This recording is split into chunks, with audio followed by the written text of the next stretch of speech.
علیکم، نام ہے میرا زونی۔ امید ہے کہ آپ سب خیریت سے ہوں گے۔ تو چلتے ہیں اپنے ناول کی طرف۔ ناول کا نام میں آپ کو ناول کے اختتام پر بتاؤں گی۔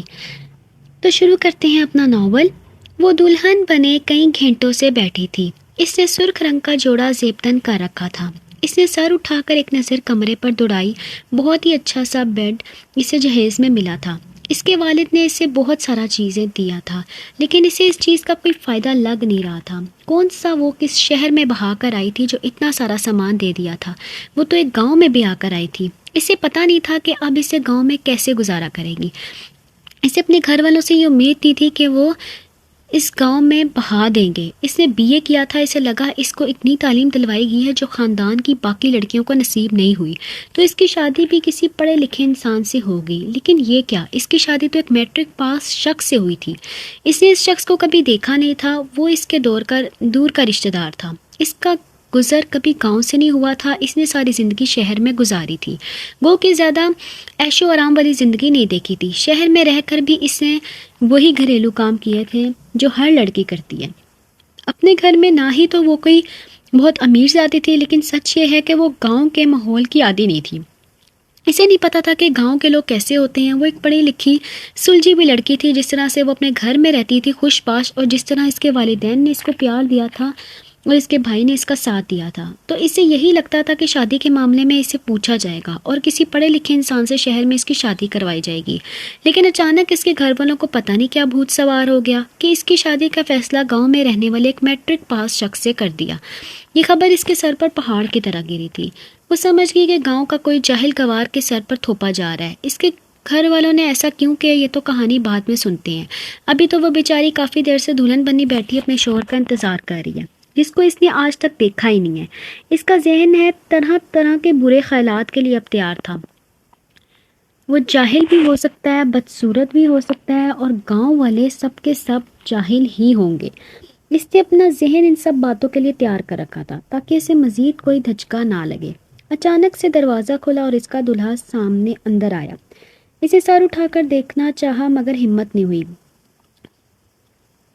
ڈر کے مارے اس کی جان جا رہی تھی۔ اس کا شوہر اندر آیا، سامنے پڑے، جس سے پانی کا گلاس بھرا پینے لگا۔ اس نے ایک نظر اٹھا کر دیکھا، دل کو تھام کر۔ وہ ایک خوش شکل انسان تھا۔ اس کی عمر 25-26 کے لگ بھگ ہوگی۔ اپنے دولہے کا چہرہ دیکھ کر اس نے دل ہی دل میں شکر کیا کہ یہ شخص بدصورت نہیں ہے۔ اس کے دولہا نے اپنا ایک جوڑا جو دیوار پر ٹانگا ہوا تھا کیل کے سہارے وہ اٹھایا اور واش روم میں چلا گیا۔ کپڑے تبدیل کرنے کے لیے گاؤں کے گھر والوں میں واش روم کمرے کے ساتھ اٹیچ نہیں ہوتا، لیکن اس کے گھر والوں کی فرمائش تھی کہ اس کے کمرے میں واش روم بنایا جائے، تو اس کے سسرال والوں نے یہ فرمائش پوری کر دی۔ یہ واش روم جیسا کہ شہر کے جیسا تو نہ تھا، لیکن قابل استعمال ضروری تھا۔ اس میں پانی کا کنیکشن بھی نہیں تھا۔ ایک بالٹی رکھی ہوئی تھی جس میں پانی بھرا ہوا تھا۔ اس کو بہت عجیب لگا کہ اس کا دولہا اس کی طرف دیکھے اور بات کیے بغیر چلا گیا، لیکن اس نے اس بات میں عافیت جانی اور تھوڑی سی ریلیکس ہوگی۔ وہ پھر واش روم سے باہر نکلا۔ اس نے دوبارہ سے ایک نظر اٹھا کر اپنے دولہے کو دیکھا۔ اس نے دل ہی دل میں پھر سے یہ شکر ادا کیا۔ اس کا دولہا اچھا خاصا خوش شکل تھا، لمبے قد کے ساتھ، بالکل ہلکی سی داڑھی تھی جو گاؤں کے لڑکوں کا خاصا تھی۔ شکل و صورت میں وہ اس کے ٹکر کا تو نہ تھا، وہ خود بے حسین تھی، مگر اتنا کیا گزرا بھی نہ تھا۔ اس کا دولہا بیڈ پر آیا اور سامنے کے لیے لیٹ گیا، بنا اس سے کوئی بات کیے بغیر، اس کی طرف دیکھے بغیر۔ اس کے اندر بہت کچھ ٹوٹ گیا تھا۔ شوہر تو پہلی نظر میں دل کو بھاگ گیا تھا اور دل مطمئن بھی ہو گیا تھا، لیکن اس کی بے رخی سمجھ میں نہیں آ رہی تھی کہ وجہ کیا ہے۔ کیا ایسی کوئی اور پسند ہے کہ وہ مجھ سے شادی نہیں کرنا چاہتا تھا؟ اس نے دل ہی دل میں سوچا۔ اس کو لگا اس کا شوہر اس کے حسن پر فدا ہو جائے گا۔ وہ لاریب جس کے حسن کے چرچے پورے خاندان میں مشہور تھے، اس کے شوہر عزیز سکندر نے ایک نظر بھی اس کے حسن پر ڈالنا گوارا نہیں کیا تھا۔ اس کی شادی کو 3 دن ہو چکے تھے۔ گاؤں کی تمام عورتیں اس کو دیکھ چکی تھیں۔ دیکھنے کا سلسلہ ختم ہو گیا تھا۔ گاؤں میں زیادہ آبادی نہیں تھی۔ اس کا کسی چیز میں دل نہیں لگ رہا تھا۔ اسے سمجھ میں نہیں آ رہا تھا کہ وہ کیا کرے۔ 3 دن ہو گئے تھے۔ عزیز نے اب تک اس سے کوئی بات تک نہیں کی تھی۔ یہ بات گھر والوں نے بھی محسوس کی تھی۔ لاریب کو اپنی بے عزتی کا بہت احساس ہو رہا تھا، مگر وہ صابر تھی اور چپ تھی۔ اسی انتظار میں تھی کہ عزیز کچھ بولے گا، لیکن اس نے کچھ نہیں بولا۔ تو لاریب نے خود ہی ہمت کر کے پوچھ لیا، آپ مجھ سے ناراض ہیں کیا؟ مجھ سے کوئی غلطی ہو گئی ہے؟ رات کو جب عزیز سونے کے لیے کمرے میں آیا تو لاریب نے اس سے پوچھا. یہ سوال پوچھنے کے لیے پتہ نہیں کتنے گھنٹوں اس نے اپنے اندر ہمت پیدا کی تھی. بعد میں پہل کرتے ہوئے اس کی انا بھی مجروح ہوئی تھی، لیکن اب بات کرنی تو تھی. وہ سمجھتی تھی کہ بات کرو گے تو بات بنے گی. وہ بھی تھا کہ اس نے عزیز کو دل سے قبول کر لیا تھا اور اس کو اچھا بھی لگ رہا تھا. نہیں جی، آپ پڑھے لکھے لوگوں سے تو کبھی کوئی غلطی نہیں ہو سکتی ہے. غلطی تو ہم جیسے جاہل گوار والوں سے ہوئی ہے جنہوں نے آپ سے رشتہ جوڑ لیا. میں تو ٹھہرا میٹرک پاس ایک گاؤں کا جاہل لڑکا، آپ جیسی زیادہ پڑھی لکھی اور زیادہ حسین لڑکی بھلا کیسے غلط ہو سکتی ہے؟ غلطی تو مجھ غریب کی ہے جس نے اپنی اوقات نہیں دیکھی پر آپ سے شادی کر لی. عزیز کے الفاظ سے یا تیر جو اس کے زخمی کر گئے تھے. لاریب کو یاد آیا کہ تمام باتیں اس نے عزیز اور اس کے گھر والوں کے بارے میں شادی سے پہلے گئی تھی، لیکن عزیز تک یہ تمام باتیں پہنچانے والا خرچہ کون تھا؟ لاریب نے سوچا وہ بہت پریشان ہوگی. ہاں، اس نے یہ سب شروع میں کہا تھا، اس کاری ایکشن نیچرل تھا، لیکن وہ کبھی بھی نہیں چاہتی تھی کہ عزیز تک یہ ساری باتیں پہنچیں. اس کو یہ آتا ہے کہ جب اس نے اپنی ماں سے باتیں کی تھی تو اس کی کچھ رشتہ دار خواتین بھی اس وقت گھر میں موجود تھی. انہی میں سے کسی خواتین نے یہاں کی ساری باتیں عزیز کے سامنے کہی ہوں گی. لاریب کا دل ایک دم سے بھج گیا تھا. اس کا گھر بسنے سے پہلے ہی بکھرا تھا. کوئی بھی شخص شادی سے پہلے اپنے ہونے والی بیوی کے اس طرح کے الفاظ سن لے تو ضرور اس کو بہت برا لگے گا. عزیز صحیح کہہ رہا تھا، اس کو واقعی بہت دکھ ہوا تھا. ضرور لاریب نے دل میں سوچا. وہ آگے سے عزیز کو کوئی جواب ہی نہ دے سکی. عزیز کروٹ لے کر سونے کی کوشش کرنے لگا. لاریب کا دل اتنا برا ہو گیا تھا، اس کو سمجھ ہی نہیں آ رہا تھا کہ وہ کیا کرے. کیسے عزیز کو منائے، کیسے اپنی صفائی پیش کرے. زیادہ دیر کرنے سے بہتر ہے کہ میں ابھی ان کو منا لوں. لاریب نے دل میں سوچا اور ایک بار پھر سے ہمت کر کے بات کرنے لگی. اس سے تھوڑا سا خاص کر کے اپنا گلا صاف کیا اور پہلے اپنے دماغ میں مناسب الفاظ ترتیب دے رہی تھی جو عزیز کو قائل کر لیں. میں نے ایسا کچھ نہیں کہا، یقیناً آپ کو کوئی غلط فہمی ہوئی ہے. میں نے تو بس امی سے اتنا کہا تھا کہ میں گریجویٹ ہوں تو میرا شوہر بھی گریجویٹ ہونا چاہیے. اس بات کا یہ ہرگز مطلب نہیں تھا کہ میں آپ کو یا آپ کے گھر والوں میں سے کسی کو جاہل کہہ رہی ہوں. میرا وہ مطلب نہیں تھا. جس نے بھی آپ کو یہ بات کہی ہے اس نے میری بات کو غلط رنگ دے کر آپ تک پہنچائی ہے. میں شادی سے بہت مطمئن ہوں، مجھے کسی سے کوئی شکوہ نہیں ہے. لاریب کہہ کر خاموش ہو گئی اور عزیز کے جواب کا انتظار کرنے لگی. اس کا دل بہت زوروں سے لڑک رہا تھا. پتہ نہیں آگے کیا جواب آئے گا. بات جس انداز میں کی جائے لیکن اس کا مطلب یہی نکلتا ہے کہ میں کم پڑھا لکھا ہوں، گریجویٹ نہیں ہوں، آپ کی طرح آپ کے لائق نہیں ہوں. عزیز نے رخ دوسری طرف کیے ہوئے تھا، جواب دیا اور اس کی طرف دیکھا نہیں. لاریب کا دل مزید برا ہو گیا. اس کو سمجھ نہیں آ رہی تھی کہ وہ اب کیا کہے. اس کے دل سے ان عورتوں کے لیے بددعائیں نکل رہی تھی جس نے عزیز سے تھا کہ یہ بات پہنچائی تھی. لاریب نے سوچا تھا کہ وہ نخرے کرے گی، اس کا شوہر اس سے کمتر ہوگا، اس کے آگے جی حضوری کرے گا، لیکن یہاں تو گنگا ہی الٹی بہہ رہی تھی. لاریب نے پھر بات شروع کرنی چاہیے. نہیں، ایسی بات نہیں، مجھے نیند آ رہی ہے. عزیز نے لاریب کی بات آدھی میں ہی کاٹ کر کہا. لاریب بالکل خاموش ہو گئی تھی. وہ اٹھی اور اس نے لائٹ آف کر دی اور سونے کی کوشش کرنے لگی. نیند تو اب اس کو بالکل بھی نہیں آنے والی تھی. اس کو اپنی حالت پر بہت دکھ ہو رہا تھا. اس کو یقین نہیں آ رہا تھا کہ اس کو عزیز سے 3 دن میں ہی اتنی زیادہ محبت ہو گئی ہے. انسان کیا سوچتا ہے اور کیا ہو جاتا ہے. وہ اتنی حسین تیری ہمیشہ سے اس کو لگتا تھا کہ اس کا شوہر اس کا ہو کے رہے گا، جو بھی اس کا شوہر بنے گا اس کے نخرے اٹھائے گا. اس نے کبھی خواب میں بھی نہیں سوچا تھا کہ اس کا شوہر اس کی طرف دیکھنا بھی گوارا نہیں کرے گا. عزیز کی عزت نفس مجروح ہوئی تھی. انسان خود تو محبت کرتا ہے لیکن اس کے اندر یہ طلب ہوتی ہے کہ کوئی اس سے بھی محبت کرے، اور جب یہ طلب پوری نہیں ہوتی تو انسان ذہنی مریض بن جاتا ہے. لاریب کی شادی کو 10 دن ہو چکے تھے اور حالات جوں کے توں تھے.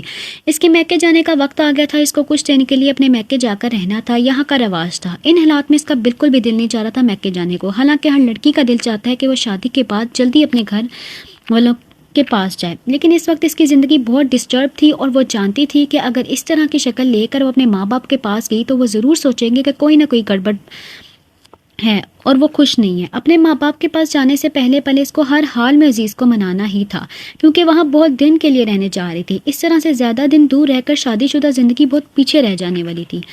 اس کی ایک ہی نیند تھی جو اس کی حالت سمجھ رہی تھی. نند بالآخر ایک دن اس سے پوچھ ہی لیا، بھابھی آپ میں اور بھائی میں کوئی مسئلہ چل رہا ہے کیا؟ یہ بات مجھے سمیت امی نے اور تمام گھر والوں نے محسوس کی ہے. امی چاہتی ہیں کہ میں آپ سے اس سلسلے میں بات کروں. وہ سمجھتی ہیں کہ میں آپ کو ہم عمروں کے لیے آپ کی ہم عمر ہوں، اس لیے آپ مجھے بتائیں گی؟ اس کی نند ناز نے کہا. گاؤں کے لوگ بالکل بھی جاہل نہیں تھے. اس کا اندازہ بالکل غلط تھا. اس کے برعکس گاؤں کے لوگ سلجھے ہوئے تھے.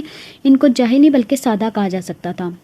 جب سے آئی تھی اس کے گھر والوں کا رویہ اس کے ساتھ بہت اچھا تھا. اس کی ایک نند تھی جو غیر شادی شدہ تھی جو یہاں رہتی تھی. باقی 3 جن کی شادی ہو چکی تھی وہ اپنے بال بچوں سمیت اپنے گھروں میں تھی. اس کے 2 چھوٹے دیور تھے، وہ بھی اس کی بہت عزت کیا کرتے تھے. ناز نے جب یہ سوال پوچھا تو لاریب خود پر قابو نہ پا سکی اور پھوٹ پھوٹ کر رونے لگی. اس کا دل واقعی چاہ رہا تھا کہ وہ بہت روئے کسی کے سامنے کسی کو اپنا حال دل بتائے۔ اب اس کو نارمل ناز مل گئی تھی۔ ناز ایک دن دم سے اٹھی اور اس نے لاریب کو گلے سے لگا لیا۔ کیا ہو گیا؟ آپ اتنا رو کیوں رہی ہیں؟ مجھے بتائیں کیا ہوا ہے آخر؟ ناز نے پریشان ہو کر پوچھا تو لاریب نے سارا کچھ اس کو بتا دیا۔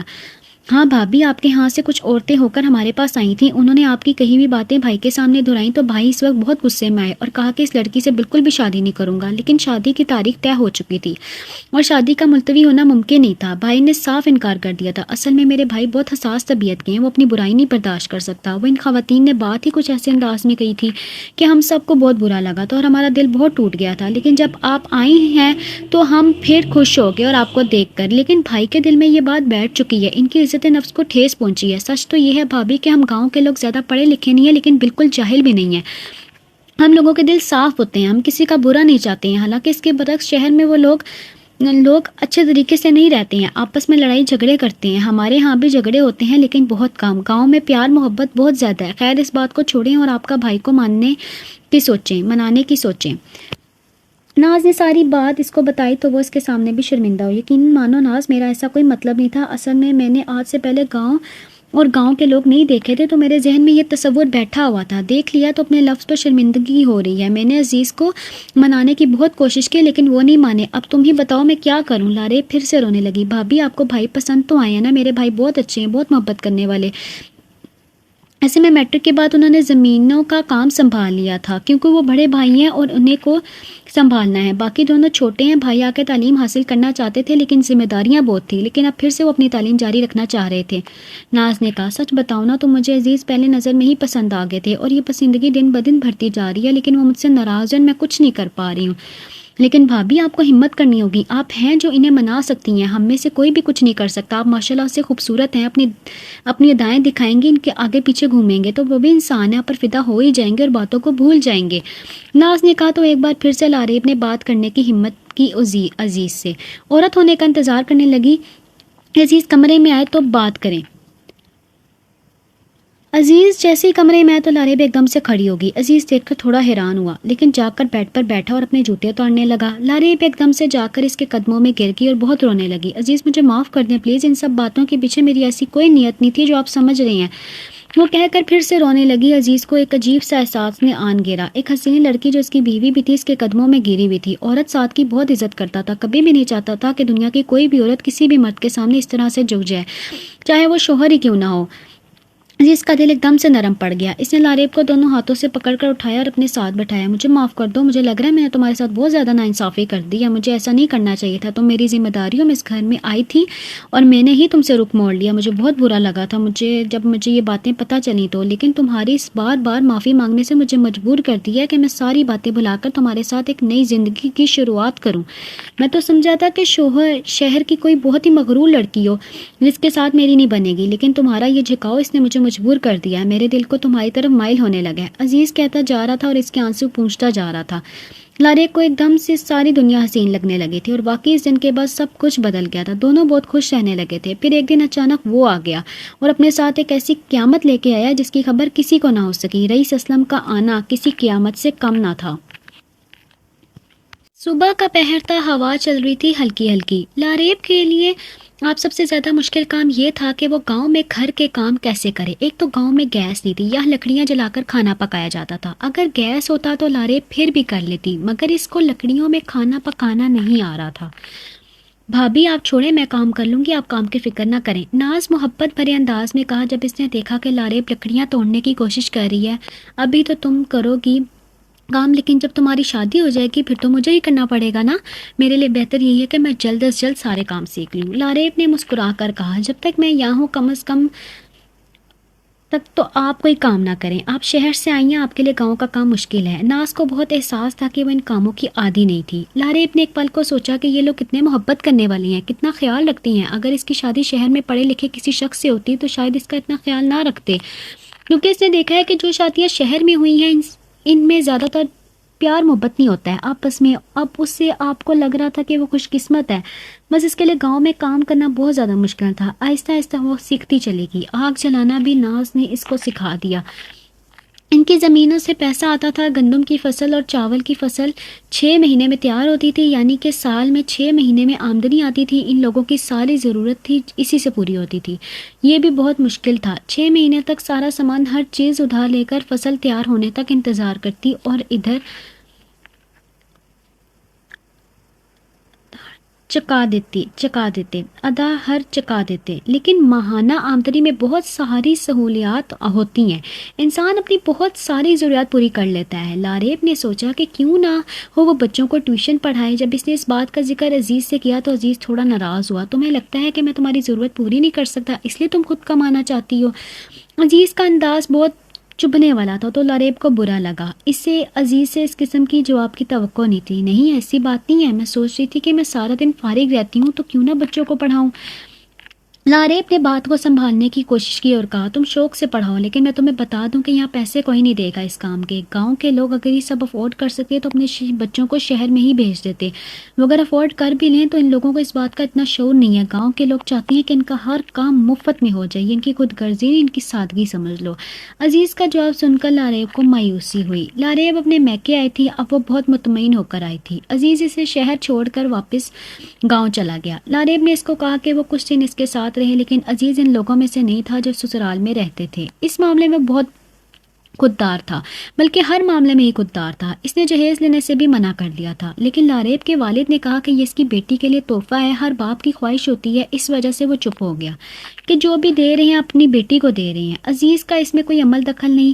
لاریب کو عزیز کی یہ خودداری اچھی تو لگتی تھی، لیکن کبھی کبھی اس کے لیے بہت مشکل کا باعث ہو جاتی تھی. خیر، وہ خوشی خوشی اپنے میکے میں رہنے لگی. اس کو 2 ہفتے رہنا تھا. سخت گرمی میں آگ میں کھانا پکانا، کپڑے دھونا اور بہت سے ایسے کام تھے جو مشکل تھے. اگر ناز اس کے ساتھ نہ ہوتی تو وہ کبھی بھی یہ سب بنا کر پاتی. لیکن وہ یہ سوچ سوچ کر پریشان تھی کہ اگلے سال ناز اس کی شادی ہے. اس نے فیصلہ کر لیا تھا کہ وہ عزیز سے کہے گی کہ تھوڑی سی زمین بیچ کر شہر میں گھر لے لیتے ہیں، چھوٹا سا. شام کو جب عزیز اپنے گھر آیا تو لاریب نے اپنی اس خواہش کا اظہار کیا. اگر زمین بیچ دوں گا تو دکھاؤں گا اسے. حسب توقع عزیز کا جواب آیا تھا. میں ساری بیچنے کو نہیں کہہ رہی، تھوڑی سی بیچنے کو کہہ رہی ہوں. لاریب نے آرام سے کہا تم نہیں سمجھ سکتی، یہ زمین ہمارے لیے سونے کے برابر ہے. ہم ان پر بہت محنت کرتے ہیں اور سارا سال انہیں سے کھاتے ہیں. عزیز بیڈ پر بیٹھ گیا اور جوتے اتارنے لگا. گرمی بہت تھی اور بجلی نہیں تھی، لیکن سولر کا نظام تھا جس کی وجہ سے پنکھا چل رہا تھا. تھوڑی سی زمین بیچنے میں حرج کیا، انسان کو تھوڑا سا سکھ بھی دیکھ لینا چاہیے. آج لاریب بھی ڈھیٹ بن گئی تھی اپنی بات منوانے کے لیے. تو تمہارا مطلب ہے کہ میں یہاں سکھ نہیں ہے، صرف دکھ ہے؟ عزیز نے بیڈ پر دراز ہوتے ہوئے کہا. ایسی بات نہیں ہے، لیکن مجھے کام کرنے میں بہت مشکل ہو رہی ہے. یہاں بہت گرمی ہے، میں ان کاموں کی عادی نہیں ہوں. لاریب نے ناراض سا ہو کر کہا تو عادت ڈالو ان کاموں کی، کیونکہ میں گاؤں کے بغیر نہیں رہ سکتا. میں یہاں زمین سنبھالتا ہوں اور میرے یار دوست بھی سب یہاں ہیں. میں یہاں کے ماحول کا عادی ہوں اور کسی کے لیے اپنا گاؤں نہیں چھوڑ سکتا. عزیز نے کہا تو لاریب کو بہت حیرت ہوئی. اس کو لگتا تھا کہ گاؤں کے لوگ شہر کے لیے مرے جاتے ہیں، لیکن ایسا کچھ بھی نہیں تھا. گاؤں والے اپنی زندگیوں سے بہت خوش تھے. ان کو گاؤں کی تازہ آب و ہوا پسند تھی اور ان میں گرمی برداشت کرنے کی بھی بہت ہمت تھی، اور اسی گرمی میں کام کرتے رہتے تھے اور ان کو کوئی فرق نہیں پڑتا تھا. یوں سمجھ لو کہ شہر ان کو زیادہ فیسینیٹ نہیں کرتا تھا. یہ ایک بات نہیں ہے تھی، روز روز اس طرح کی باتیں ہونے لگی. ان دونوں کے درمیان روز روز ایک نیا موضوع شروع ہو جاتا تھا اور اتفاق نہیں ہو پاتا تھا. عزیز اس کی ہر بات کو اس طرح سے نظر انداز کرتا تھا، اس کی خواہشات کو اہمیت نہیں دیتا تھا. لاریب بیچاری کیا کرتی، وہ بہت نازک سی تھی. لکڑیاں توڑتے تو لگتا تھا لکڑیوں سے پہلے وہ خود ٹوٹ جائے گی. اس کا گلابی رنگ آنکھوں کے سامنے کھانا پکا کر مرجھا گیا. عزیز نے بہت سے پہلے جیسی اہمیت دینا چھوڑ دی تھی. ان دونوں کے بیچ مسئلہ صرف گاؤں اور شہر کا تھا. لاریب گاؤں میں نہیں رہ سکتی تھی اور عزیز شہر میں نہیں جانا چاہتا تھا. آپ کے بارے میں جب میں کی گئی تو اس کا رنگ مرجھایا ہوا تھا، وہ کمزور ہو گئی تھی. یہ کیا حال ہے بنا دیا آپ اپنی، کیسے تم کھلتا ہوا گلاب تھی اور اپنی حالت دیکھو کیسی ہوتی جا رہی ہو. کیا تم اپنا خیال نہیں رکھ رہی ہو؟ اس کو دیکھ کر امی نے کہا یہ باتیں آپ کو میری شادی گاؤں میں کرانے سے پہلے سوچنا چاہیے تھی. گاؤں میں رہوں گی، وہاں پر گرمی میں آگ میں کھانا پکاؤں گی تو شکل کی حالت تو وہ بھی ہے نا. لاریب نے شکوہ کرنے والے انداز میں کہا بیٹا من بہت کوشش کی کہ تمہاری شادی خاندان سے باہر کروں، لیکن عین وقت پر تمہارا باپ اور بھائی کو خاندان کا بھوت سوار ہو گیا. ان کو خدشہ تھا کہ خاندان سے باہر تم خوش نہیں رہو گی. وہ کہہ رہی تھی کہ اینی اس کے کزن کی شادی کا تجربہ کافی ہے. اینی کی ساس نندوں نے اس کو جلانے کی کوشش کی تھی، مگر شکر ہے کہ وہ بچ گئی. تمہارے باپ بھائی کہتے ہیں کہ خاندان سے باہر لڑکیوں کو جلا دیتے ہیں. یا زہر دے کر مار دیتے ہیں. مطلب ایک ہی خاندان سے باہر کسی کا کوئی بھروسہ نہیں ہے. اپنا مارے گا بھی چھاؤں میں پھینکے گا. اور خاندان کے لڑکے جتنے بھی شہر میں تھے ان میں سے یا تو کسی کی منگنی ہو چکی تھی یا کسی کی بات پہلے سے طے تھی. آخری آپشن عزیز ہی تھا.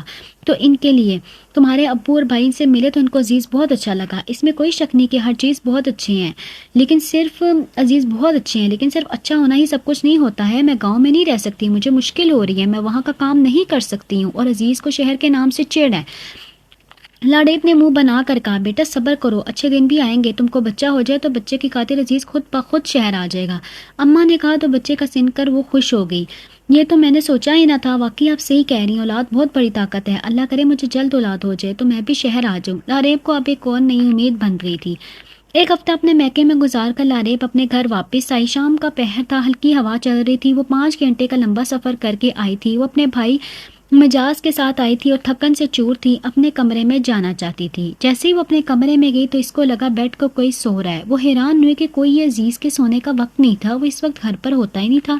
یہ کوئی وقت ہے سونے کا؟ اس نے موبائل کی ٹارچ جلا کر دیکھا اور زور سے کہا, لیکن اس کی بات ادھوری رہ گئی. بیڈ پر عزیز نہیں تھا, کوئی اور شخص لیٹا ہوا تھا.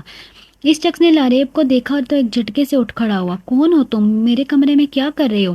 لاریب نے ہڑبڑاتے ہوئے پوچھا. معاف کیجیے گا, کمرے میں کوئی نہیں تھا تو میں تھوڑی سی دیر کے لیے لیٹ گیا. سر میں درد ہو رہا تھا. آپ یقین کیجیے عزیز کی بیوی ہیں, میں آپ سے معافی چاہتا ہوں. مجھے آپ کے آنے کی خبر نہیں تھی. آپ کی غیر موجودگی میں یہاں آیا تھا, مجھے نہیں معلوم تھا کہ آپ آنے والی ہیں. وہ شخص اٹھا اور ایک دم سے اپنی چپل پہنتے ہوئے کہنے لگا. وہ سو نہیں رہا تھا, صرف لیٹا ہوا تھا تھکن کی وجہ سے. بھابھی رئیس بھائی ہیں, اسلم چاچا کے بیٹے. یہ ہمارے ساتھ ہی رہتے ہیں. آپ نہیں تھیں تو اس وجہ سے آپ کے کمرے میں سو گئے. ناز نے آواز سنی تو ایک دم سے کمرے میں آئی اور بتانے لگی, لیکن میری جب سے شادی ہوئی ہے میں نے ان کو یہاں نہیں دیکھا. لارے بہت برا لگ رہا تھا. جی بھابھی, رئیس بھائی شہر میں پڑھتے ہیں. وہاں وہ کیا کہتے ہیں, یونیورسٹی, وہاں پڑھتے ہیں, چھٹیوں میں آتے ہیں. ناز یونیورسٹی کا لفظ صحیح سے ادا نہیں ہوا تھا. رئیس تیزی سے باہر نکل گیا اور یونیورسٹی کا نام سن کر لاریب رئیس کو جاتا ہوا دیکھنے لگی. یہ کیا طریقہ ہے؟ مجھے بالکل بھی پسند نہیں ہے کہ کوئی غیر شخص میرے کمرے میں اس طرح سے سویا رہے. منہ اٹھا کر جلایا اور ایک تم سے میرے بیڈ پر دراز ہو گیا. میں گھر میں نہیں ہوں تو اس کا ہرگز مطلب یہ ہے کہ میرا کمرہ استعمال کیا. رات کو عزیز کھانا کھانے کے لیے آیا تو لاریب اس پر بس پڑی. ایسی بات نہیں ہے, ہماری شادی سے پہلے وہ میرے ساتھ ہی کمرہ استعمال کرتا تھا. اس کو عادت تھی. تم نہیں تھی تو وہ آ گیا, تم ہوتی تو وہ نہیں آتا. عزیز نے اس کی صفائی پیش کی. کیا وہ آپ یہاں پہ رہے گا ہمارے گھر میں؟ لاریب کو کوفت ہو رہی تھی اس کی موجودگی سے. لاریب وہ پچھلے 25 سال سے یہاں ہی رہا ہے. وہ چھوٹا سا تھا جب اسلم چاچا کا انتقال ہو گیا اور چاچی کی شادی اس کے گھر والے نے دور کہیں کر دی تھی. دادی اپنے پوتے کو ان لوگوں کے ساتھ نہیں بھیجنا چاہتی تھی, اس لیے اماں ابا نے اپنے بچپن سے پالا ہے. وہ یہاں سے کہیں نہیں جائے گا. اسے اس بات کو لے کر کوئی بکھیڑا مت کھڑا کر دینا. عزیز نے اس کو وارننگ دینے والے انداز میں کہا. وہ لاریب کے مزاج سے واقف ہو چکا تھا, لیکن میں اس کی موجودگی میں کمفرٹیبل فیل نہیں کروں گی. اس پر لاریب نے ہلکی آواز میں کہا تھا. میں تمہاری بات سمجھ رہا ہوں, لیکن صرف اس وجہ سے میں اسے گھر سے جانے کا نہیں کہہ سکتا کہ تم کمفرٹیبل نہیں ہو اس کی موجودگی میں. اس گھر میں اس کا بھی اتنا ہی حصہ ہے جتنا ہمارا. یہ گھر اب اور چچا اسلم کا ساتھ میں تھا, ابو کا. اب تم بتاؤ کہ میں اسے اس کے گھر سے جانے کا کیسے کہہ سکتا ہوں؟ اور یقین مانو وہ بہت اچھا اور سلجھا ہوا لڑکا ہے. وہ تمہیں کبھی شکایت نہیں ہوگی, وہ تمہارے سامنے بھی نہیں آئے گا, عزیز نے کہا. تو لاریب کو تھوڑی تسلی ہوئی. عزیز نے بالکل ٹھیک کہا تھا. رئیس نے اسے بالکل بھی ڈسٹرب نہیں کیا تھا. وہ صبح کو اٹھتا اور چائے پی کر باہر نکل جاتا اور سارا دن باہر ہی گزارتا. دوپہر کو سونے کے لیے آتا اور پھر شام کی چائے پی کر نکل جاتا. پھر رات کو کھانا کھانے کے لیے آتا اور سو جاتا. وہ چھت پر سوتا تھا گرمی کی وجہ سے. گاؤں میں تقریباً سارے لوگ ہی گرمیوں میں چھت پر سوتے تھے, یا باہر کیوں, اندر سونے جیسا نہیں ہوتا تھا, بہت گرم ہوتا.